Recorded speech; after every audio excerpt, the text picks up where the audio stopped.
So it's gonna be different sort of a video. It's visible from the onset of the video itself. This is gonna be on short swords slash the daggers. So I recently posted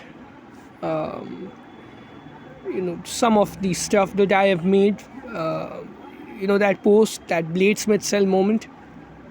So somebody asked me to make a kris, and yes, I will, and that would be posted on there as well. But just because that weapon was brought up, what I'm gonna do here is I'm gonna discuss the benefits of the weapon. Now, of course, people would often point out that it was related to gods and had magical properties and shit. That's why it had those waves, guys. That's not what made it to have those waves. That's not why people designed the weapon to have waves. Like, this shit is what happens with every single weapon. Like, they make that weapon for a specific purpose, for some specific reason, that aids in its functionality, and then people add on these mythical properties to the weapon. It'll be like the katana's curve helps in cutting through a fucking tank barrel. That's not what it is.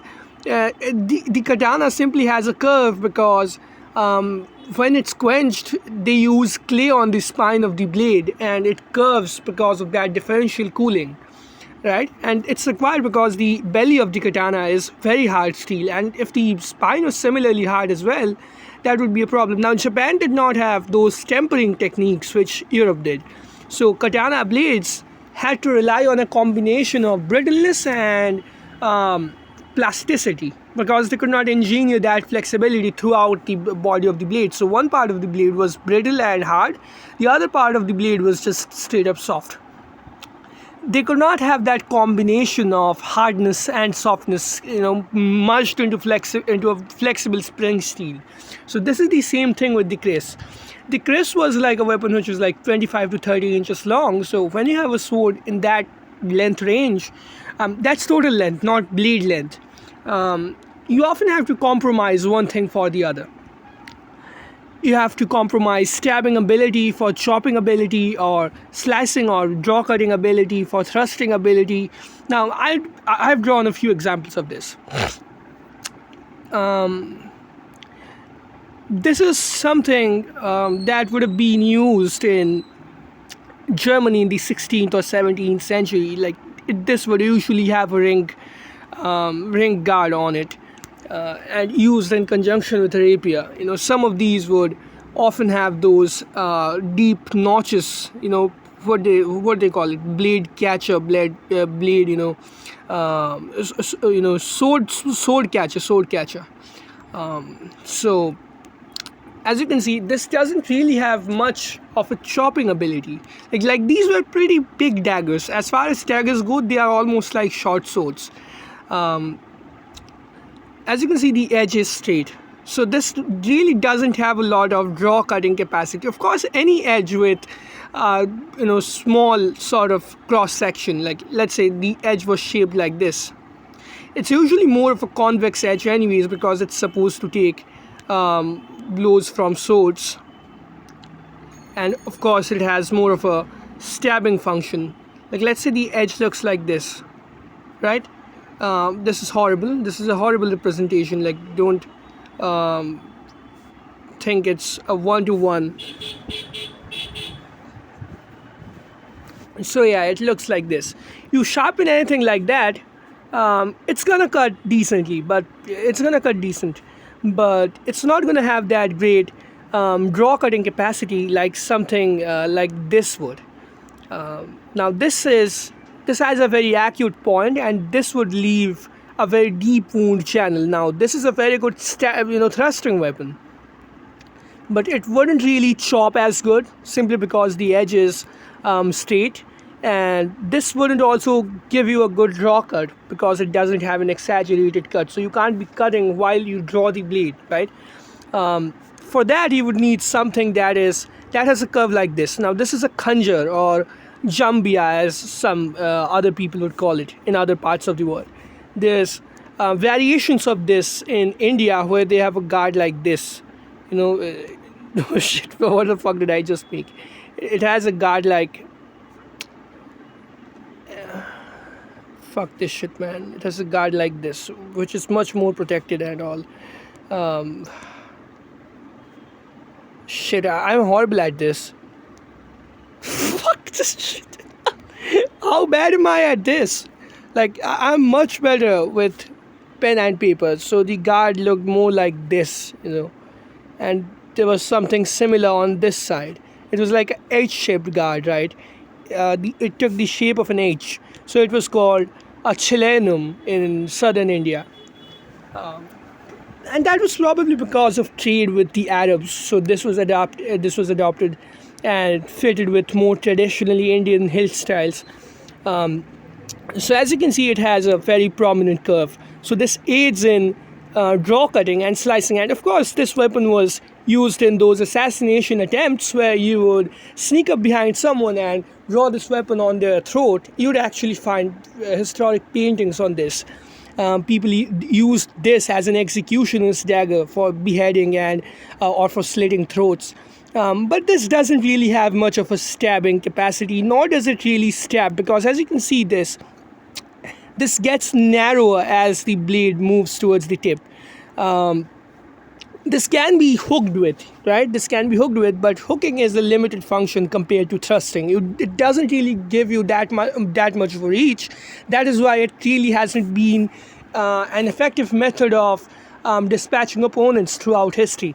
It has only been that when some knights would use that when they were wearing armor. They would stab you with it, try to find those gaps. Even that was very risky, trying to get into close range with someone with a weapon just like you. So this doesn't really have a capacity to chop or thrust, but this would slice pretty well, draw cut pretty well, and it can be used to hook. But again, like I said, like a karambit or like a jambia, this shit, it's not really used that much for hooking. Hooking is not something that people prefer. Now, for people in the black pill community, hooking up is something that they would love to do, though. No luck for you guys. It's over for you. So you wouldn't like to get into close range with someone with a weapon like that. Now, this is a Greek kopis or a falcata, Iberian falcata. They would often have these chains and those ornate animal heads. Like as you can see, this has a dropped point, like a forward curve. Fuck this, man! My hand's shaking. And the belly of the blade it's actually wider than the base of the blade. So you can understand that this is a chopping weapon. But again, this really doesn't have a very good stabbing function on. Thrusting function on foot, but what you can do is you can get on a horseback, you can point your sword down, and you can probably charge at your enemies and thrust the shit out of them.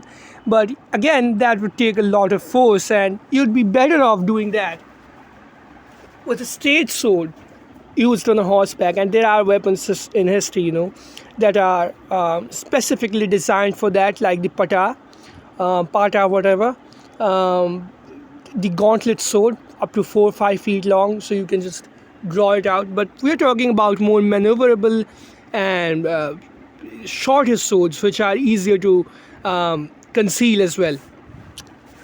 Now, again, this doesn't stab as well. This probably doesn't have a large area with which you can draw cut.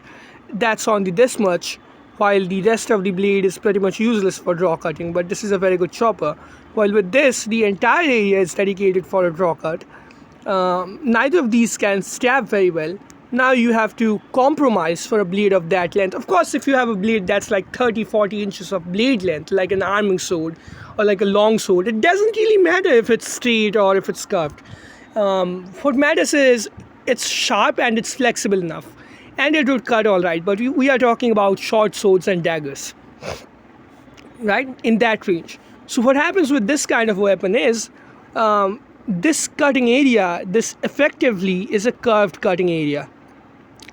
So when you chop with this forward curve would help, and there's multiple of these. there's multiple of these, and they are concentrated on small areas, right? When you chop with a weapon like this, it would chop straight through, and if it bounces off one of these, there's another one of these waves right behind that to chop through the flesh or leather, whatever it is you are cutting through. Of course, you're never going to strike plate armor or mail with a sword, unless it's something that's stabbing.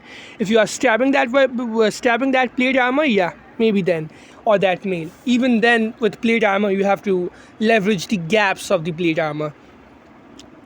And of course, when you are draw cutting with this, there's 3 or 4 areas from which you can create a draw cut. And after you draw from one of those, there would be another, and again the tip pretty much lines up with the handle.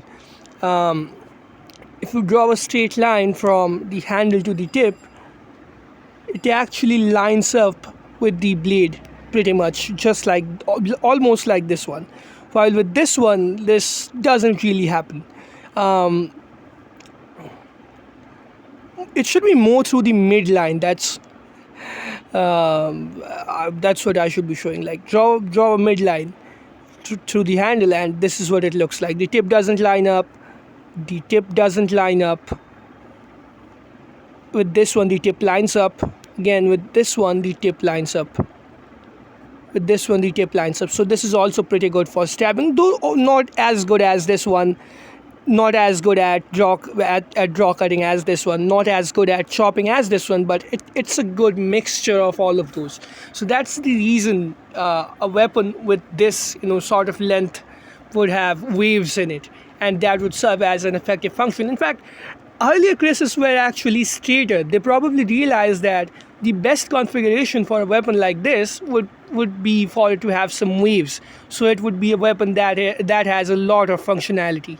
So yeah, I had to clean up one of those myths about swords.